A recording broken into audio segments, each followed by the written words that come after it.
Ya, shalom. Selamat pagi Bapak Ibu dan saudara sekalian. Selamat bertemu kembali dalam kontekstual Bible reading yang pada pagi hari ini kita akan belajar bersama-sama teks firman Tuhan yang diambil dari 1 Petrus pasal 4 ayat 1 sampai dengan ayat yang ke-19. Dipersilakan. 1 Petrus 4. Jadi karena Kristus telah menderita penderitaan badani, kamu pun harus juga mempersenjatai dirimu dengan pikiran yang demikian. Karena barang siapa telah menderita penderitaan badani, ia telah berhenti berbuat dosa. Supaya waktu yang sisa, jangan kamu pergunakan menurut keinginan manusia, tetapi menurut kehendak Allah. Sebab telah cukup banyak waktu kamu pergunakan untuk melakukan kehendak orang-orang yang tidak mengenal Allah.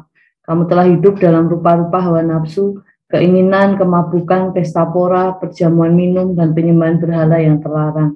Sebab itu mereka heran bahwa kamu tidak turut mencemplungkan diri bersama-sama mereka di dalam kubangan ketidaksenonohan yang sama, dan mereka memfitnah kamu.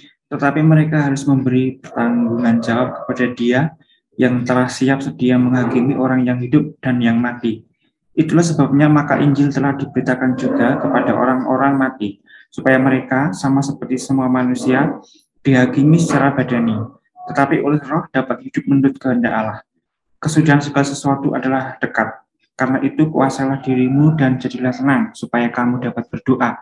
Tetapi yang terutama, kasihlah sungguh-sungguh seorang akan yang lain, sebab kasih menutupi banyak sekali dosa. Berilah tumpangan seorang akan yang lain dengan tidak bersungut-sungut. Layanilah seorang akan yang lain sesuai dengan karunia yang telah diperoleh tiap-tiap orang sebagai pengurus yang baik dari kasih karunia Allah. Jika ada orang yang berbicara, baiklah ia berbicara sebagai orang yang menyampaikan firman Allah. Jika ada orang yang melayani, baiklah ia melakukannya dengan kekuatan yang dianugerahkan Allah, supaya Allah dimuliakan dalam segala sesuatu karena Yesus Kristus. Ialah yang mempunyai kemuliaan dan kuasa sampai selama-lamanya. Amin. Saudara-saudara yang kekasih, janganlah kamu heran akan nyala api siksaan yang datang kepadamu sebagai ujian, seolah-olah ada sesuatu yang luar biasa terjadi atas kamu. Sebaliknya, bersukacitalah sesuai dengan bagian yang kamu dapat dalam penderitaan Kristus, supaya kamu juga boleh bergembira dan bersukacita pada waktu Ia menyatakan kemuliaannya. Berbahagialah kamu jika kamu menista karena nama Kristus, sebab roh kemuliaan yaitu roh Allah yang ada padamu. Jangan ada di antara kamu yang harus menderita sebagai pembunuh atau pencuri atau penjahat atau pengancam. Tetapi jika ia menderita sebagai orang Kristen, maka janganlah ia malu, melainkan hendaklah ia memuliakan Allah dalam nama Kristus itu. Karena sekarang telah tiba saatnya penghakiman dimulai, dan pada rumah Allah sendiri yang harus pertama-tama dihakimi. Dan jika penghakiman itu dimulai pada kita, bagaimanakah sesudahnya dengan mereka yang tidak percaya pada Injil Allah? Dan jika orang benar hampir-hampir tidak diselamatkan, apakah yang akan terjadi dengan orang fasik dan orang berdosa? Karena itu baiklah juga mereka yang harus menderita karena kehendak Allah, menyerahkan jiwanya dengan selalu berbuat baik kepada Pencipta yang setia. Ya, puji nama Tuhan. Pada pagi hari ini kita sudah masuk di pasal yang keempat dari surat yang dikirimkan oleh Petrus, yang di awal bagian dari kitab ini kita melihat bahwa surat ini ditulis oleh Petrus kepada orang-orang Kristen non-Yahudi yang tinggal di antara orang-orang non-Yahudi yang belum percaya. Jadi pada saat itu mereka mengalami aniaya dan penderitaan oleh karena imannya. Dan pada pasal 1 sampai dengan yang ketiga kemarin kita sudah melihat bagaimana Petrus berulang kali membahas tentang penderitaan. Nah, di awal pasal yang keempat ini kita melihat Petrus membuat sebuah kesimpulan apa yang menjadi alasan sehingga orang percaya harus mengalami penderitaan. Disebutkan oleh Petrus di ayat 1 bahwa orang percaya mengalami penderitaan oleh karena Kristus telah terlebih dahulu mengalami penderitaan karena Injil. Nah, pengertian ini seharusnya menjadi pola pikir orang percaya dalam menghadapi penderitaan. Jadi begitu pentingnya pola pikir ini sehingga Petrus menyebut bahwa ini menjadi sebuah senjata dalam menghadapi penderitaan sebagai pengikut-pengikut Kristus. Nah, pola pikir yang benar tentang penderitaan ini akan menghasilkan tindakan yang menolak keinginan manusia, tetapi sebaliknya yaitu tindakan-tindakan yang menuruti kehendak Allah. Nah, penurutan terhadap kehendak Allah ini menghasilkan perubahan hidup. Ya, perubahan hidup ini menjadi pembeda antara orang percaya dan orang yang belum percaya pada waktu itu. Petrus juga mengingatkan apa yang telah mereka lakukan, yang mereka telah meninggalkan segala bentuk kejahatan, ya, pada ayat 3, dan perubahan hidup di antara orang-orang percaya ini rupanya cukup mengherankan bagi orang-orang yang belum percaya pada saat itu. Hal ini juga ditekankan lagi oleh Petrus pada ayat-ayat selanjutnya, pada ayat 5 dan 6, agar mereka tidak kembali lagi mengambil bagian dalam perbuatan-perbuatan orang-orang yang belum mengenal Tuhan. Paulus juga mengingatkan bagaimana penghukuman yang akan diterima oleh orang-orang yang menerima berbagai kejahatan.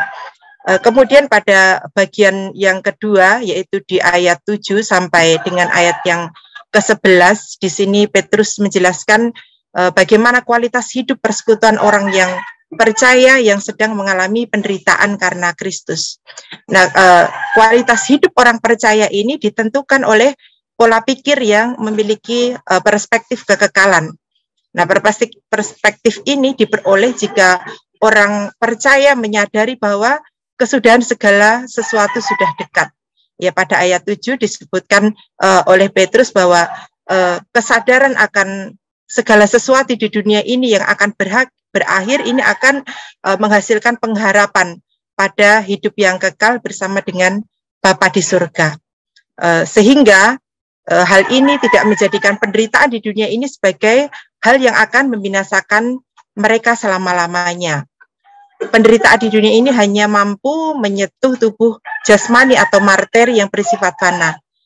Selanjutnya, perspektif tentang kekekalan ini juga akan menghasilkan tindakan-tindakan yang berkualitas dalam kehidupan orang yang percaya. Tindakan apa saja yang disebutkan Petrus di dalam suratnya ini? Yang pertama yaitu dalam hal doa. Petrus menyebutkan di sini bahwa doa ini adalah sebuah hasil dari sebuah ketenangan dan penguasaan diri. Berdoa bukan dengan suasana hati yang gaduh karena menghadapi penderitaan. Nah, di dalam menghadapi penderitaan seringkali orang percaya menjadi takut. Bukan berarti bahwa orang percaya tidak boleh takut ya, tetapi apabila terlalu dikuasai oleh ketakutan, maka kita tidak akan merasa tenang sehingga tidak mampu untuk berdoa. Oleh karena itu, Petrus mengingatkan kita dalam suratnya ini bahwa ketika orang percaya menghadapi penderitaan, baiklah mampu untuk menguasai diri dan memiliki ketenangan sehingga dapat berdoa. Dan yang kedua, tindakan yang kedua yang dilakukan orang percaya yaitu adalah bagaimana kasih. Orang percaya meskipun menghadapi penderitaan harus mampu mengasihi. Kasih yang seperti apa? Yaitu kasih yang sungguh-sungguh. Bahkan kasih yang memiliki tujuan. Tujuannya yaitu disebutkan di sini menutupi segala dosa. Ini bisa diartikan bahwa ketika menghadapi orang yang membenci mereka, dan di pasal ini juga disebutkan orang-orang percaya juga menghadapi fitnahan dari orang-orang yang belum percaya, mereka diharapkan mampu memaafkan kesalahan mereka. Nah, hal ini tentunya konsisten juga dengan pasal 2, di mana Petrus menasihatkan mereka agar mereka memiliki cara hidup yang baik di tengah bangsa-bangsa bukan Yahudi, agar nama Tuhan dimuliakan melalui kehidupan mereka. Begitu juga dalam hal memberikan tumpangan, kiranya orang Kristen juga melakukannya dengan tulus. Selanjutnya juga di dalam hal melayani, disebutkan oleh Petrus, hendaklah orang percaya melayani sesuai dengan karunia-Nya. Hal ini terkait dengan manajemen pelayanan dalam persekutuan orang-orang percaya pada saat itu, agar pelayanan mereka menjadi efektif.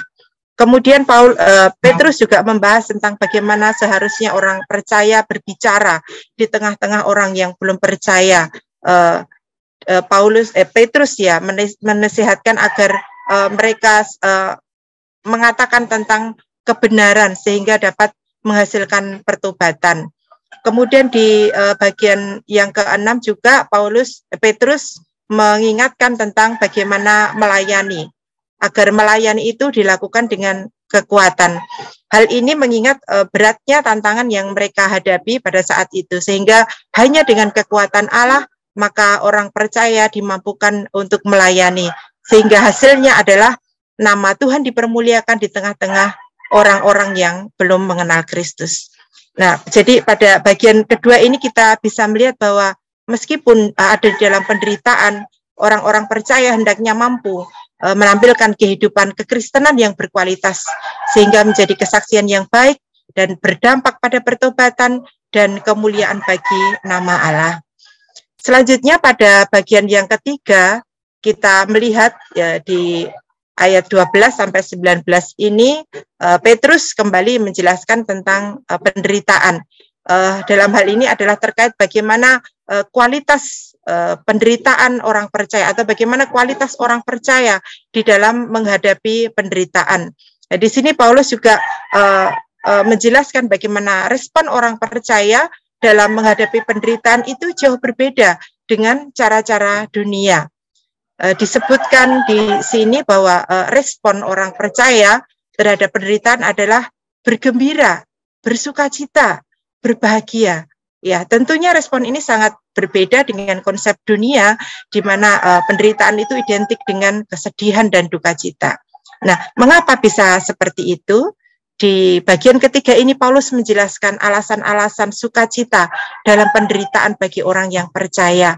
Yang pertama, orang percaya mengambil bagian dalam penderitaan Kristus. Nah, di dalam penderitaan oleh karena Kristus, orang percaya ini boleh mengambil bagian di dalam penderitaan Kristus. Hal ini sesuai dengan apa yang telah disampaikan di ayat pasal 4 ayat 1 tadi, bahwa pemahaman atau pola pikir tentang penderitaan Kristus sebagai teladan akan memberikan sukacita sekalipun orang percaya itu menghadapi aniaya.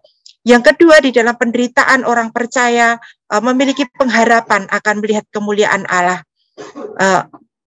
Pengharapan akan kemuliaan Allah ini akan mereka terima kelak di dalam kekekalan. Jadi di pasal 1 ayat 4 Petrus juga menjelaskan bahwa pengharapan yang kekal itu adalah bagian yang akan mereka terima, yaitu bagian yang tidak dapat binasa, yang tidak dapat layu, bagian yang akan mereka terima yang saat ini sedang tersimpan di surga. Nah, itu adalah pengharapan yang membuat orang percaya tetap bersukacita meskipun menghadapi penderitaan. Yang ketiga, mengalami sukacita di dalam penderitaan merupakan bukti bahwa orang percaya itu memiliki roh kemuliaan Allah. Ya, bukan roh yang mendatangkan ketakutan, tetapi roh yang memberikan kekuatan dan sukacita dalam segala keadaan. Yang keempat, Petrus juga memberikan catatan bahwa orang percaya hendaknya menderita bukan karena kejahatan, bukan karena dosa. Ya, sukacita dalam penderitaan ini hanya akan dialami orang percaya ketika ia menderita karena Kristus, menderita karena kehendak Tuhan, bukan penderitaan yang disebabkan oleh karena dosa dan pemberontakan di hadapan Tuhan. Oleh karena itu Petrus juga pada bagian selanjutnya ini menjelaskan atau mengingatkan bagaimana ngerinya penderitaan yang akan dialami oleh mereka yang menolak kebenarannya. Itulah penderitaan yang sesungguhnya. Bapak, Ibu, dan saudara sekalian, pesan-pesan Petrus kepada orang percaya non-Yahudi di Asia Kecil pada saat itu tentunya juga menjadi pesan yang penting bagi kita yang percaya pada Kristus pada masa kini. Kita yang hidup di tengah-tengah orang-orang yang belum percaya mungkin juga mengalami penderitaan oleh karena iman kita. Mungkin kita ditolak atau dijauhi karena kita percaya kepada Yesus. Mungkin kita diolok karena kita memberitakan kebenaran. Atau sebagian dari kita yang ada yang mengalami intimidasi kuasa kegelapan karena sudah meninggalkan kehidupan yang lama. Ataupun mungkin kita harus membayar harga dalam pelayanan. Atau penderitaan apapun yang Tuhan izinkan terjadi, penderitaan apapun yang Tuhan kehendaki dalam hidup kita, maka pada pagi hari ini mari kita mengingat pesan firman Tuhan melalui teks pada 1 Petrus pasal 4 ini, bahwa orang percaya yang menderita karena Kristus akan mengalami sukacita. Karena apa? karena mereka telah melihat teladan penderitaan Kristus. Dan yang kedua, karena orang percaya memiliki perspektif kekekalan. Dan selanjutnya mari kita menerapkan firman Tuhan ini dengan merefleksikan dan mengaplikasikan pada diri kita. Yang pertama, apakah saudara dan saya telah memiliki perspektif yang benar tentang penderitaan karena Kristus? Dan yang kedua, apakah saudara dan saya rela menderita bagi Kristus? Kiranya kita semua dimampukan untuk melakukan firman Tuhan dengan pertolongan Roh Kudus. Tuhan Yesus memberkati kita semua. Amin. Ya, puji Tuhan, saatnya kita meresponi supaya kita terus melayani. Hidup ini adalah kesempatan untuk melayani.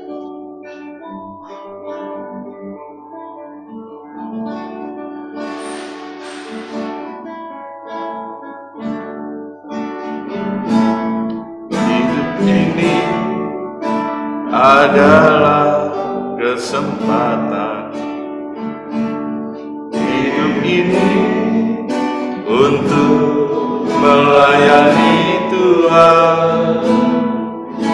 Jangan sia-siakan waktu yang Tuhan beri. Hidup ini harus jadi berkat. Oh Tuhan, pakailah hidupku selagi aku masih kuat.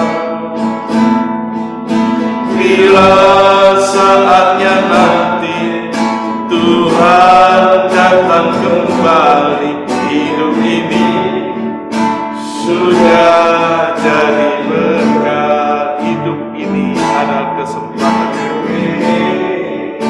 Adalah kesempatan. Hidup ini untuk melayani Tuhan. Jangan sia-siakan waktu yang Tuhan beri. Hidup ini harus jadi berkat. Oh Tuhan, pakailah hidupku selagi aku masih kuat. Bila saatnya nanti Tuhan datang kembali, hidup ini sudah jadi berkat. Oh Tuhan, pakailah hidupku selagi aku masih kuat. Bila saatnya nanti Tuhan datang kembali, hidup ini sudah jadi berkat. Hidup ini sudah jadi berkat. Kita mensyukuri bersama-sama kalau kita menjadi pelayan-pelayan Kristus, hidup yang berkualitas sebagai orang yang percaya, punya perspektif dan berani menderita karena Kristus. Kita berdoa dan bersyukur bersama-sama. Tuhan, terima kasih. Firman Tuhan pagi ini mengingatkan kami sebagai orang-orang yang percaya, punya kualitas hidup dan hidup di dalam Kristus Yesus, menteladani penderitaan Kristus. Kami percaya Tuhan, Engkau yang membuat sukacita, kebahagiaan, dan terus Tuhan kami boleh hidup yang bermanfaat, hidup yang memuliakan Tuhan, hidup bagi sesama. Kami mengucap syukur. Terima kasih Tuhan, terima kasih di dalam nama Tuhan Yesus.